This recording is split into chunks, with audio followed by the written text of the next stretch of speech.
अच्छा, इसने अगले 17 साल मिलान में सर्व किए, जहां इसने ड्यूक लोडोविको सरफ्रेजो के दरबार से मुंसलिक रहा। The Madonna of the rock में वो स्टाइल मुतय्यन किया जिसके लिए लियोनार्डो मशहूर है, और ये इस ज़माने की पैदावार है। इस तस्वीर के दो वर्जन्स हैं, जिनमें से एक पेरिस में आर्ट गैलरी लोवर में है, जबकि दूसरा वर्जन लंदन में नेशनल आर्ट गैलरी में मौजूद है। वो गालिबन लियोनार्डो और इसके शागिर्द एम्ब्रेगियो के इश्तराक का नतीजा है। इस मिलान दौर की बहुत ही मशहूर पेंटिंग जो है वो लास्ट सफ़र है। अच्छा, अब पहले हम ज़रा इस पेंटिंग के बारे में बात करते हैं।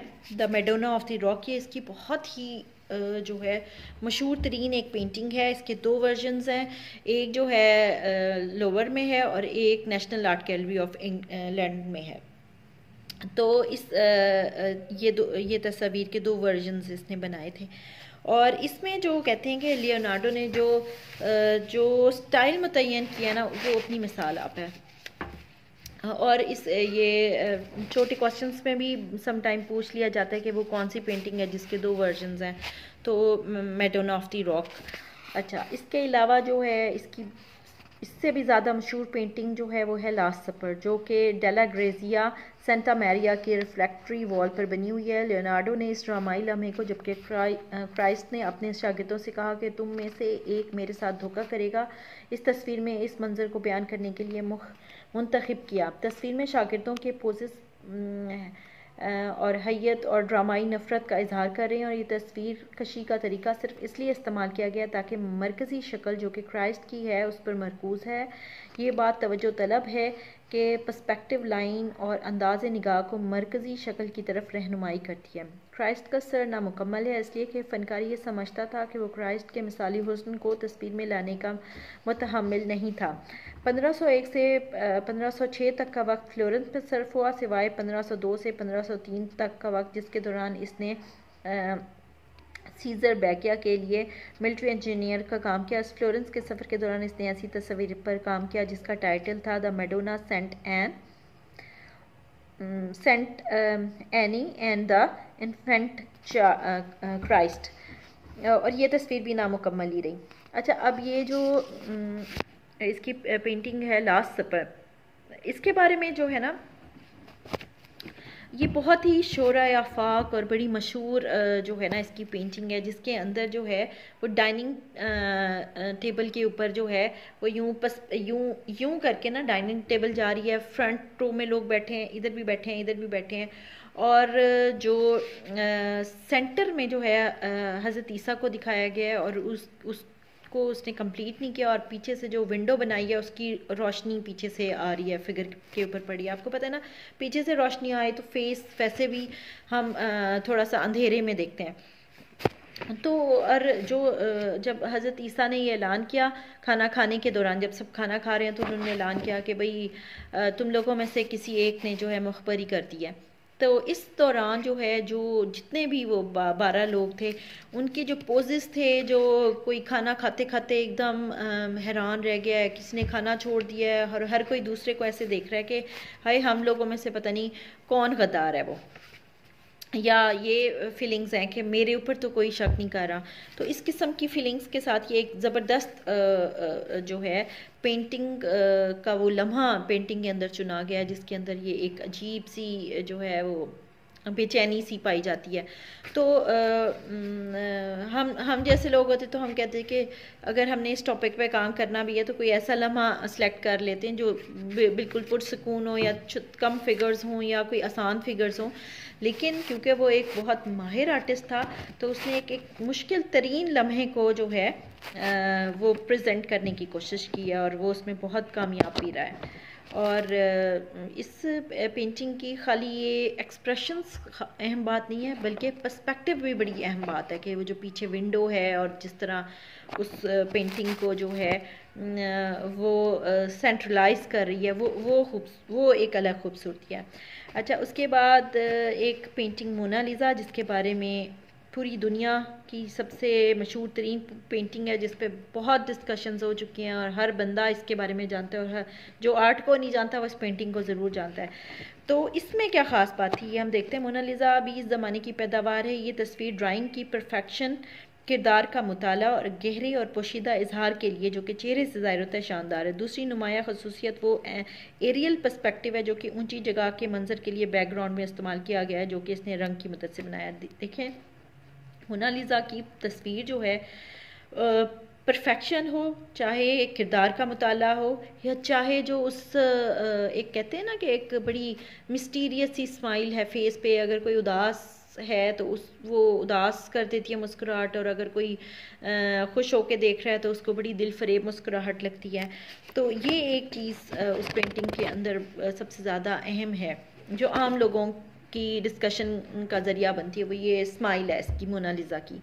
तो Mona Lisa mean my lady Lisa, ठीक है। इस लेडी का नाम कुछ और था, ये किसी ड्यूक की बीवी थी, किसी नवाब की बीवी थी, और शादी के बाद उसने जो है मोनालिसा की पेंटिंग बनवाने के लिए जो है इसको बुलाया था, आर्टिस्ट को, लियोनार्डो को बुलाया था।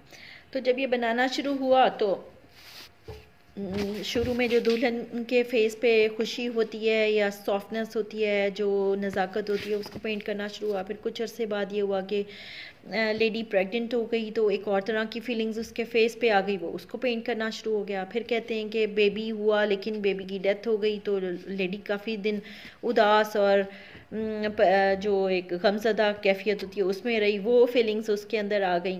तो इन सारी चीज़ों को वो वक्त के साथ साथ ये 4 साल में कंप्लीट हुई, और उसके बावजूद आर्टिस्ट कहता था ये कंप्लीट नहीं है। तो लोगों ने कहना शुरू कर दिया कि आर्टिस्ट जो है वो लेडी से लव करना शुरू हो गया, इसलिए ये पेंटिंग कभी भी कंप्लीट नहीं करेगा। तो जब उसने नवाब ने ये सुना तो वो थोड़ा परेशान हो गया। उसने कहा पता नहीं क्या मसला है। उसने कहा भाई हमारी पेंटिंग दो और तुम चाहो।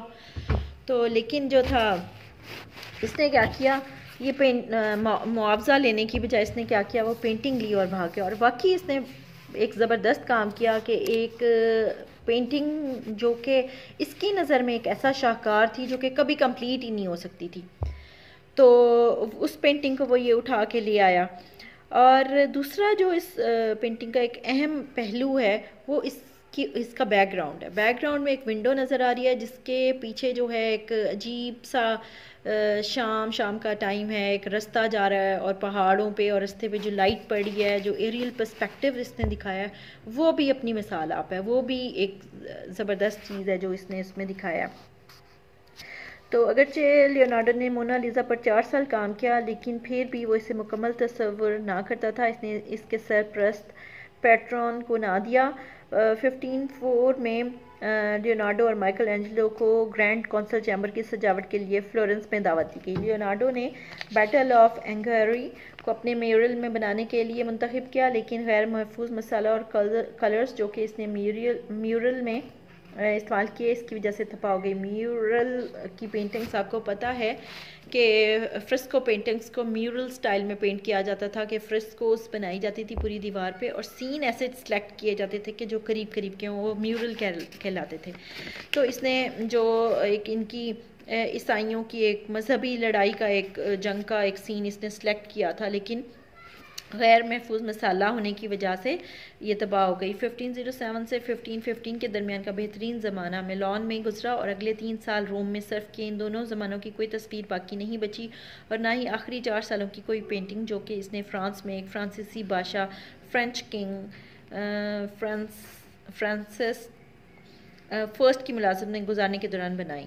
लियोनार्डो की बहुत कम मुकद्दस तस्वीर हैं जो कि बाकी बची हों, लेकिन इब्तदाई कुछ ड्राइंग और कुछ खाके अब भी मौजूद हैं। लियोनार्डो की तस्वीर ने मगरबी फ़न को बहुत थोड़ा हिस्सा दिया, और इसकी पेंटिंग के बारे में और नोटबुक्स जो इसमें बड़ा इजाफा करती हैं, इसका फ़न के इर्तिका में बड़ा हाथ है। इसने अपने पीछे बहुत से तकलीद करने वाले छोड़े, जिनमें एम्ब्रेकियो डा पैडिस ने बहुत शोहरत पाई। अच्छा, अब ये जो आर्टिस्ट है वो कहते हैं कि इसकी पेंटिंग्स तो बहुत कम रह गई हैं, और लेकिन जो इसकी ड्राइंग्स थी या जो इसके स्केचेस थे वो बुक्स की शक्ल में मौजूद हैं, और उससे जो है आर्ट से ताल्लुक़ रखने वाले लोग या आर्ट से मोहब्बत करने वाले लोगों के लिए वो बहुत इम्पोर्टेंट है, और वो उससे अंदाज़ा करते हैं कि ये किस आला पाए का आर्टिस्ट था। इसके अलावा जो है, इसके बारे में आपको बताऊँ, ये इंजीनियर भी था, इसने एक हेलीकॉप्टर भी डिज़ाइन किया था, और ये चाहता था कि इस हेलीकॉप्टर को जो है उस ज़माने में फाइनेंसली यानी इसकी हेल्प की जाए, या इसका को जो है इसके बारे में कमीशन दिया जाए, तो ये इसको कर सकता है। लेकिन ऐसी बेशुमार ड्राइंग्स और इस तरह की बेशुमार मौजद और उसकी चीज़ें जो हैं मौजद के तौर पर इसकी चीज़ें मिली हैं, जिससे अंदाज़ा होता है कि ये बहुत ही कोई ज़हीन और फ़तीन आदमी था। लेकिन ये औरतों से बहुत दूर रहता था, औरतों से भागता था। अलबत्ता लेडीज़ के दरमियान ये बहुत मशहूर था, और जहाँ ये कहीं नज़र आ जाए तो औरतें दौड़ पड़ती थी इसके पीछे, लेकिन ये औरतों से बड़ा दूर भागता था। और सुना है कि कोई था खूबसूरत, लेकिन थोड़ा सा जो है वो खामोश, तबा और अलग रहने वाला इंसान था। बहरहाल ये एक बहुत बड़ा आर्टिस्ट था, और इसके बारे में आपने याद करना है, क्योंकि लियोनार्डो या माइकल एंजेलो में से कोई एक हर साल एक आर्टिस्ट के बारे में जो है सवाल आता है। तो आप ये जो है ना, इसको अच्छी तरह याद कर लीजिएगा। ओके जी, कोई सवाल हो तो फिर मेरे से पूछ लीजिएगा।